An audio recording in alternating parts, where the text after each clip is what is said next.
Welcome back to the Geography 701 video series for WVU. It has been a while, there aren't as many videos for this class.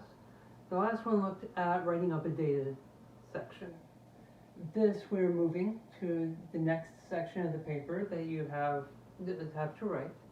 It's what goes into the introduction and literature review. If we go back and we think about what is the purpose of our entire paper, what is the purpose of basically any scientific article or academic article, it's to convince the reader that A, what you did was worth doing, and what you're presenting are findings that everyone should be interested in, and second, that it is both correct and novel and basically new to the literature. The lit review in a way really covers that latter part, and in a sense the introduction does the first part. So we think about this.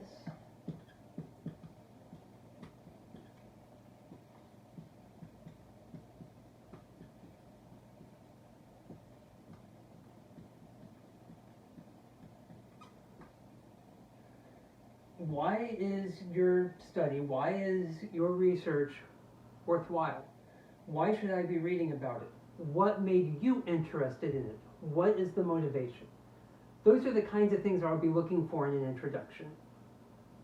And that's true whether I am reviewing a manuscript for a journal or the papers for this class. I apply much the same criteria, really. What is the motivation? Why, in a sense, why should I care? The introduction, all it needs to do is really accomplish that. As I'm sure you have noticed in the various readings for different classes, introductions tend not to be very long. They're setting up the stage for everything else. The lit review, however, especially in journal articles, does tend to be longer, at least in geography.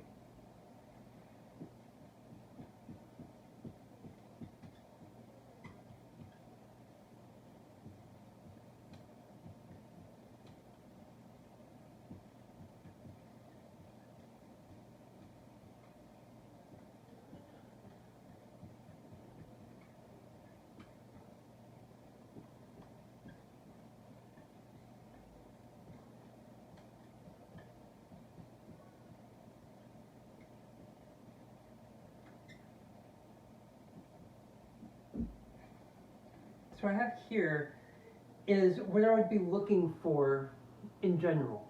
Say if I were reviewing a manuscript for a journal. What should come out of a lit review? I should understand as the reader. I should understand what others have done about whatever you are doing. That can both inform what you have done. You're building upon the work of others. That is obvious, that is expected, and you note the work of others in the lit review. It is also identifying the gap or the niche that you are filling. So, yes, you are, to borrow the phrase, standing on the shoulders of giants. You can, to build upon previous literature, and you need to basically prove to the reader or prove to the reviewer that yes, you know that other literature, you are approaching this from an informed perspective.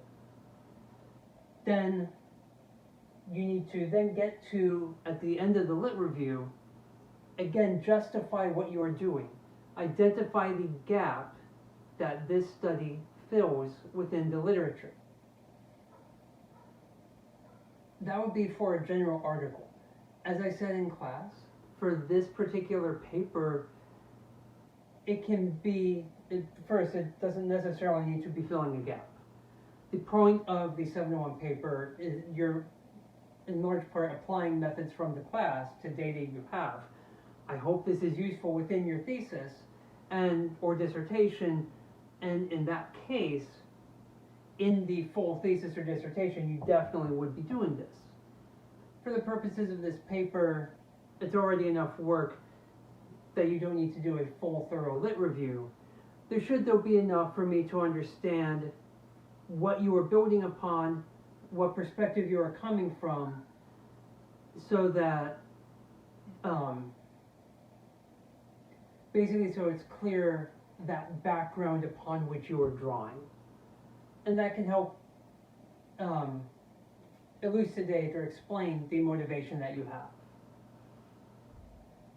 So that would be the intro and lit review parts of the paper. And thank you for watching. I will see you at the next video.